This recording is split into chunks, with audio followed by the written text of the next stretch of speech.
There are a lot of guitar players out there that just don't think they're creative. They're learning their scales and their shapes and their patterns. When they jump to solo, it just sounds...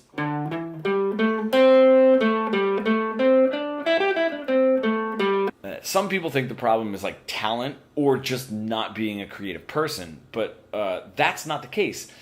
When we're in that place, we start to think that theory is what we need, or more information. Let's just say, like, all right, it's not really working in this position of the pentatonic. Let me get the next position. Let me get the next position of the pentatonic.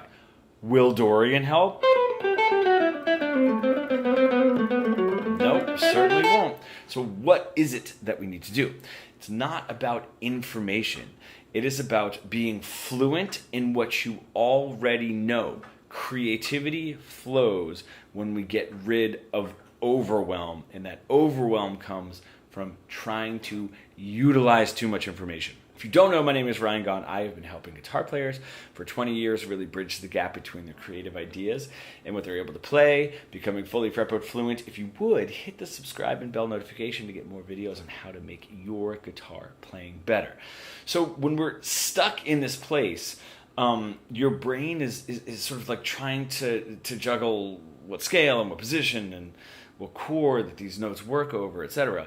And when it's trying to do that all at the same time, we're sort of in memorization mode. We're definitely not in creative mode, and all of our bandwidth is sort of sitting in that space and not being creative. If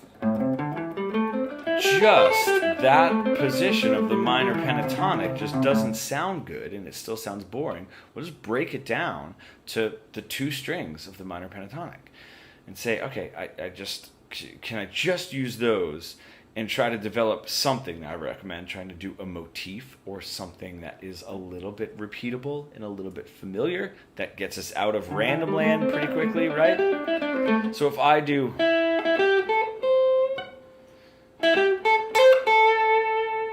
already that.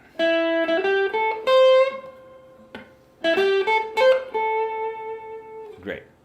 I can now focus on bringing a little tension and resolution, right? Ending on that flat 3 and then resolving it. The rhythm of it. If I'm starting right on beat 1, 1, 2, 3, 4, 1. I'm starting a little after the strongest beat for the following without losing the motif, because that motif stays the same. Those two licks are almost identical, and I'm making a couple of rhythmic choices, even how I'm restraining some of those notes. I really like resolving it lower in volume. So when we're taking all of these things into consideration, these are the techniques we use to be creative. And that's where my brain is, and that's where my bandwidth is, because I'm not sitting there thinking like, oh God, okay, what am I doing? I don't even know what to do with any of these notes. How could I be creative with that? And then again, more positions, or Dorian and Phrygian dominant and chord substitution. That's all just going to be completely crazy if we cannot create music with those 4 notes. And I think something that's really wonderful is once we can create that kind of music with just those 4 notes, those 2 strings of this position, then I can add those 2 strings and get it all, and then add those 2 strings, and now I have the full first position of the pentatonic. I can take that up into the second position of the pentatonic and third position. I can now learn how it's musically interacting with the chord progression, because some of the notes are going to sound much different. Attention. It's going to sound great if I have my A or my A7 if I'm in a blues, right? Versus that bending up if I have my 4 chord, or if it's just sort of like an A minor to a G. Those are going to be very, very different. Do I know that linguistically so that I can make the creative changes? I'm taking that into Dorian in my modes, my natural 6.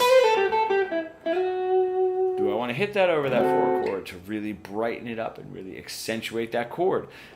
Do that all over the fretboard. Make really, really cool choices. Like in a blues, if I get to that 5 chord, I could do a half diminished scale that brings up, slides up to my 6 to get that in my You know, my 4 chord back to the 1. If I am doing this as I'm learning theory and I'm tapping into the creative part every step of the way, I'm never going to be overwhelmed by the next jump in theory. Don't forget, memorization and learning are 2 different cognitive experiences. God, I wish that wasn't the word that I fumbled up, huh? And if I'm just stuck in memorization mode, that's where overwhelm gets. But if I am using this creatively, which means I'm making my own choices rhythmically, note duration, dynamic, whatever it is, those are your creative choices. If I'm doing that, I'm learning and I'm no longer memorizing. Therefore, we learn, maybe have to like memorize a position or 2, and then we take that memorization and then add our creativity. Boom, now we're learning, no overwhelm, and we take that all the way to the most advanced theory. Just like learning a language, when you're learning it sort of on paper, you understand how the language works, but you sound really stiff, you don't sound like a native. You can find someone who does sound like a native and very quickly get you to speak the way that you want to and fluently, but break it down to the most basic. So, you know, if you feel like you're kind of getting closer and you know your shapes and your theory, even some modes, but everything so far that you've been playing, just it doesn't sound like a language. I do have a free training in the description. It's 3 steps to full fretboard fluency. I start with the very basic theory and just go through this a little bit more. I'll give you a couple of ideas to really put under your finger so you're able to understand the concept of breaking out of memorizing a scale and learning how to speak with it. If you do want to, this is very much what I specialize in. And it's my Fretboard Fluency Mentorship Program. Takes you exactly through all of the steps to make you fully fretboard fluent, but the purpose is so that you can play exactly what you creatively hear in your head and bridge the gap between those creative ideas and what is coming out through your hands and through the guitar. If you are interested, you can book a free consultation call. That link is also in the description. I appreciate you staying till the end, and I will see you in the next video.